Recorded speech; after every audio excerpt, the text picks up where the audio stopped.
I, 32F, have an older sister Sarah, 35F, who has been my rock throughout my life. Our story goes back to when we lost our parents in a terrible car accident when I was 15 and she was 18. Instead of going to college, Sarah took on the responsibility of raising me. She worked 2 jobs, one at a diner during the day and another as a bartender at night, just to make sure I had everything I needed. I remember how she would come home exhausted but still make time to help me with my homework or listen to my teenage drama. She made sure I never felt the absence of our parents too deeply. Growing up, Sarah was more than just a sister to me. She was my best friend, my confidant, and my mother figure all rolled into one. She sacrificed her own dreams so I could pursue mine. When I got accepted to college, she insisted on paying for it even though money was tight. She wouldn't let me take student loans or work part-time, saying she wanted me to focus solely on my studies. I always felt guilty about it, but she would say that seeing me succeed was all she wanted. I met James, 34M, at a friend's party 7 years ago. He was charming, successful, and seemed to genuinely care about me. Sarah was initially skeptical about him, saying he seemed too perfect to be true. But after a few months of dating, she completely changed her tune and became his biggest supporter. She would often invite us over for dinner or plan weekend trips together. James and Sarah got along so well that sometimes I even felt a bit left out of their inside jokes and conversations. We dated for 3 years before getting married. Sarah threw herself into wedding planning with such enthusiasm that sometimes it felt like it was her wedding rather than mine. She insisted on being my maid of honor and organized everything from the venue to the flowers. The wedding was perfect, and I thought I had everything I could ever want, a loving husband and an amazing sister who got along great with him. The first few years of marriage were wonderful, or at least I thought they were. James was attentive and loving, always surprising me with gifts or planning romantic dates. If he sometimes worked late or had to go on sudden business trips, I never questioned it because I trusted him completely. Sarah would often come over during these times to keep me company, saying she didn't want me to feel lonely. Everything changed 8 months ago when I discovered that James had been cheating on me with multiple women.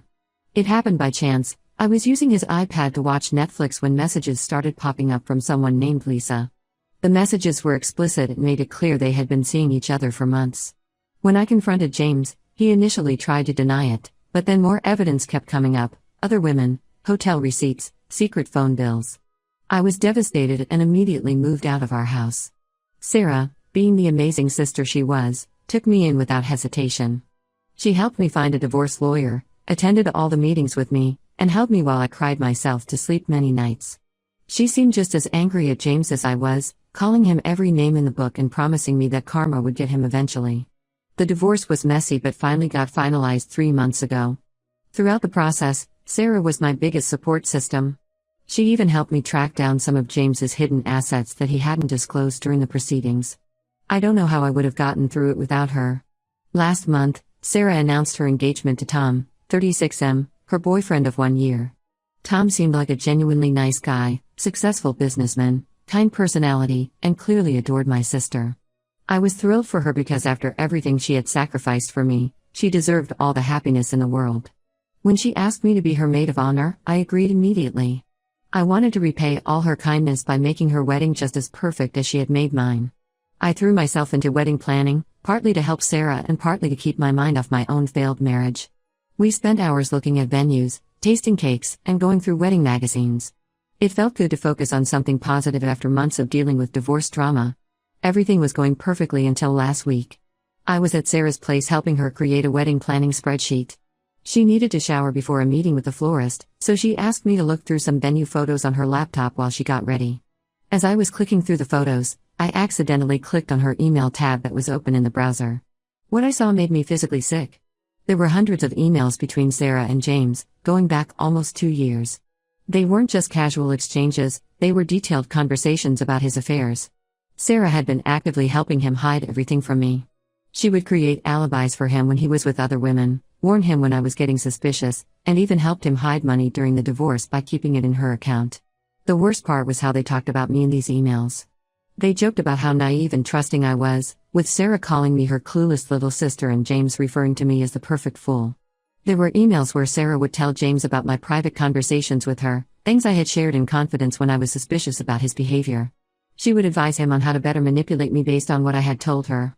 When Sarah came out of the shower, I confronted her with the emails. At first, she tried to laugh it off as some kind of misunderstanding.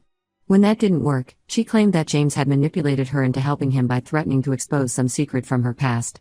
I asked her what this big secret was, but she couldn't give me a straight answer. Finally, she broke down crying and admitted everything but said she did it because she didn't want me to get hurt. I couldn't believe what I was hearing. The sister who I thought had sacrificed everything for me had been betraying me in the worst possible way. All those nights she comforted me when I cried about James's betrayal. She had been part of it all along. I told her I was done being her maid of honor and wanted nothing to do with her wedding or her life anymore. She started crying harder and begging me not to do this to her. She said she was sorry and that she regretted everything. She kept bringing up how she had raised me and taken care of me all these years. But all I could think about was how she had helped destroy my marriage and made a fool out of me. I walked out of her house that day and I haven't spoken to her since. She's been calling and texting constantly, saying I'm being dramatic and trying to ruin her wedding just because I'm bitter about my own failed marriage. Some of our relatives and mutual friends have been pressuring me to forgive her, saying that she's the only family I have left, and that sisters should stick together no matter what. But I can't get past this betrayal. How can I stand beside her at her wedding knowing what she did to me? Ida for refusing to attend her wedding? Update 1. It's been about 2 weeks since my original post, and I feel like my whole world has been turned upside down even more. The support for my post was overwhelming, and it gave me the strength to start doing something I should have done years ago, asking questions about things that never quite made sense about Sarah. After I shared what happened with Maria and John, our childhood friends who lived next door to us growing up, they exchanged this weird look that made my stomach drop. We were sitting in Maria's kitchen when they finally started telling me things about Sarah that I had been completely blind to all these years. Apparently, Sarah had been manipulating and lying to people for as long as they could remember. Back in high school, she would frequently spread rumors about other girls who got close to her boyfriends, causing several girls to switch schools due to bullying. Maria confessed that she had distanced herself from our friendship group because Sarah had threatened to reveal a secret about Maria's father's drinking problem if Maria didn't stop hanging out with me alone. The revelations kept coming. John, who had briefly dated me in college before suddenly breaking things off, admitted that Sarah had told him I was cheating on him with my study partner. He believed her because she showed him doctored texts from my phone. I was shocked because I had spent months wondering what I had done wrong to make him end things so abruptly. Sarah had comforted me through that breakup, all while knowing she was the cause of it. But the biggest bombshell came when our Aunt Martha called me 3 days ago. She had heard about what happened from Maria's mother and said she couldn't keep quiet anymore. Martha revealed that when our parents died, they had left behind a significant inheritance, close to $800,000, that was meant to be split equally between Sarah and me. Since I was a minor at the time, Sarah was supposed to be my trustee until I turned 21. However, Sarah had somehow managed to manipulate the paperwork with the help of a shady lawyer. She convinced everyone that since she would be taking care of me, she needed control of all the money to properly provide for my future. She spun this story about how she was sacrificing her dreams of college to raise me, and everyone bought it. The truth was, she had more than enough money for both of us to go to college and live comfortably. Martha had always felt guilty about not speaking up sooner, but Sarah had this way of making everyone feel like questioning her would somehow hurt me.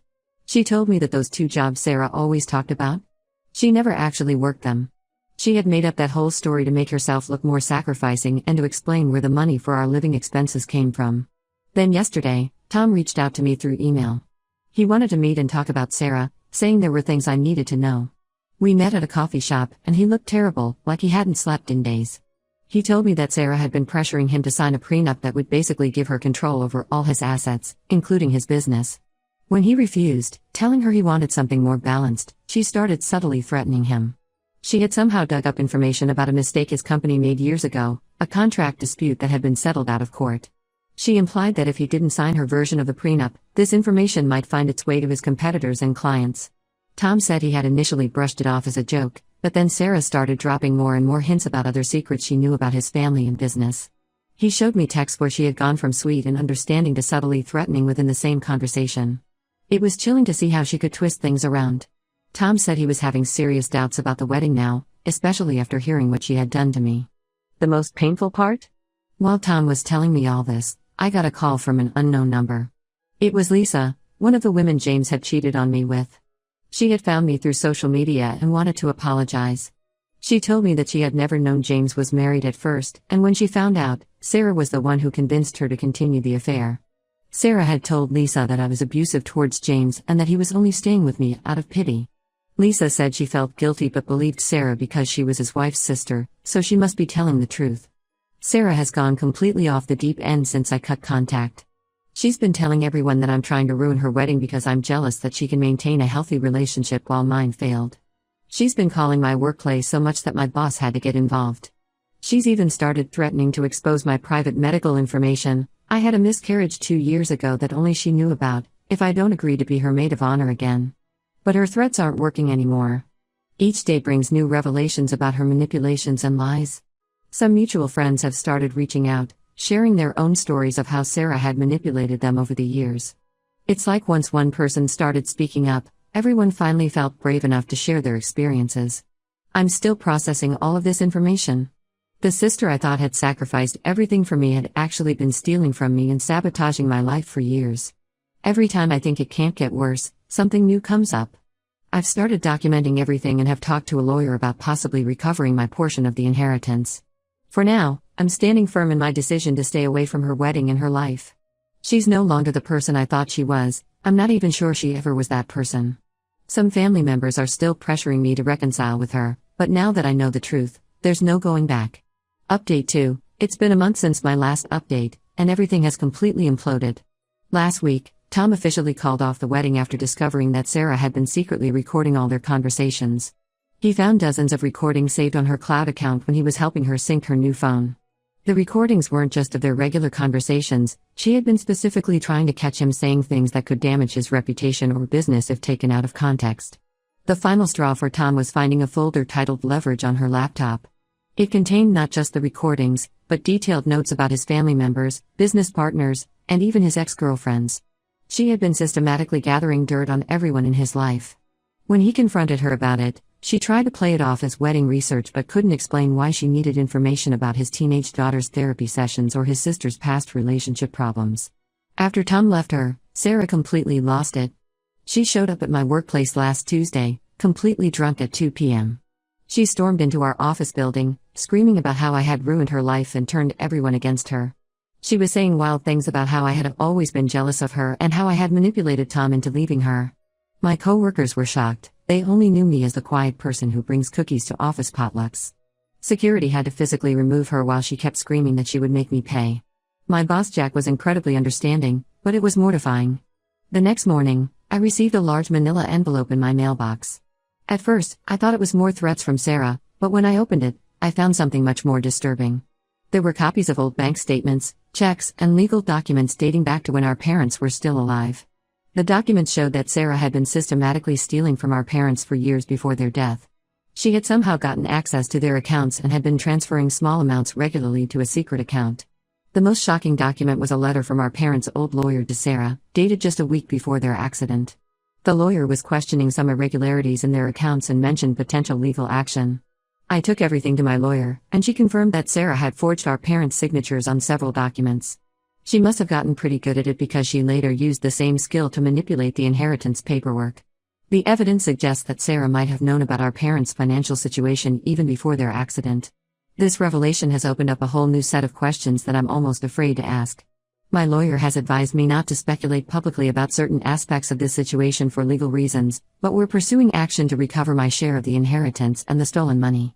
When word got out about the financial fraud, most of our relatives finally stopped pressuring me to reconcile with Sarah. Our Aunt Martha was especially upset because she had helped Sarah get control of the inheritance, believing she would take care of me.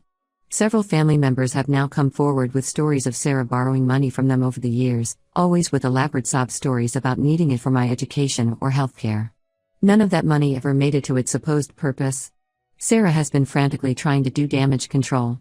She's been calling everyone in our family, crying about how she's being framed and that all of this is some elaborate conspiracy against her. She even tried to claim that James was the one who forged the documents and that she was just another victim.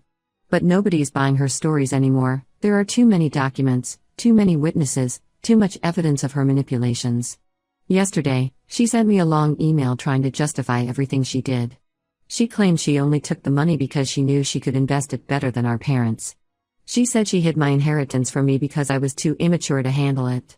She even tried to say that she helped James cheat on me because she thought I needed a wake-up call about being too dependent on people. The mental gymnastics in her justifications were almost impressive if they weren't so horrifying. I've stopped reading her messages now. Every time I think I've discovered the full extent of her betrayal, something new comes up. My lawyer is confident about the legal case, saying the evidence is overwhelming. Several relatives who initially sided with Sarah have now offered to testify about her financial manipulations if needed. Update 3. 3 months have passed since my last update, and the situation with Sarah has gone from bad to worse. The legal proceedings are moving forward, and my lawyer says we have an airtight case for recovering not just my inheritance but also the money she stole from our parents. But Sarah doesn't seem to be accepting reality. 2 weeks ago, she tried to flee the country. She had bought a one-way ticket to Mexico and was trying to transfer large sums of money to an offshore account. Thankfully, because of the ongoing legal investigation, there was a flag on her accounts, and authorities stopped her at the airport. They found her carrying over $50,000 in cash and several pieces of expensive jewelry that she had bought with the stolen money. The day after her failed escape attempt, Tom called me in a panic. Sarah had broken into his house in the middle of the night. His security cameras caught her trying to access his home office computer, probably looking for business information she could use as leverage. When his alarm system went off, she tried to play it off as though she was just collecting her things, but the police didn't buy it. She was arrested for breaking and entering. She spent 2 nights in jail before being released on bail. The conditions of her bail prevent her from contacting me, Tom, or any potential witnesses in the fraud case. But that hasn't stopped her from having her friends harass us. She's somehow convinced a few people that she's the victim in all this, and they've been leaving nasty comments on my social media and showing up at my workplace. What's even more disturbing is that James reached out to me last week. Apparently, Sarah had been blackmailing him too. She had evidence of some illegal business dealings he had been involved in, which is why he let her help him hide money during our divorce. He offered to testify against her in exchange for immunity from the financial fraud charges.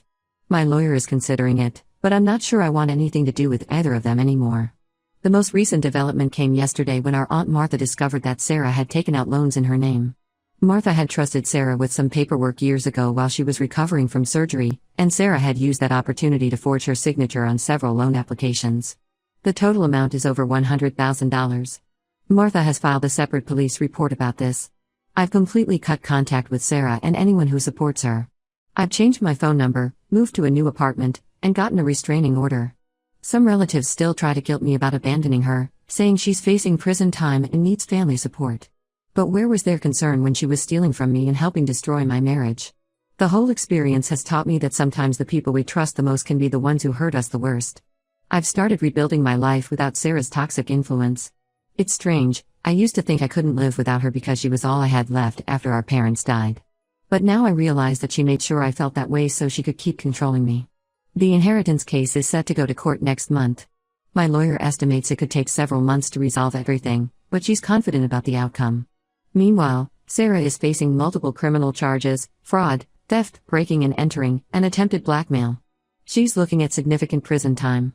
I'm done feeling guilty about any of this. She made her choices, and now she has to face the consequences. I'm focusing on healing and moving forward with my life, surrounded by genuine people who don't manipulate and betray me for their own gain.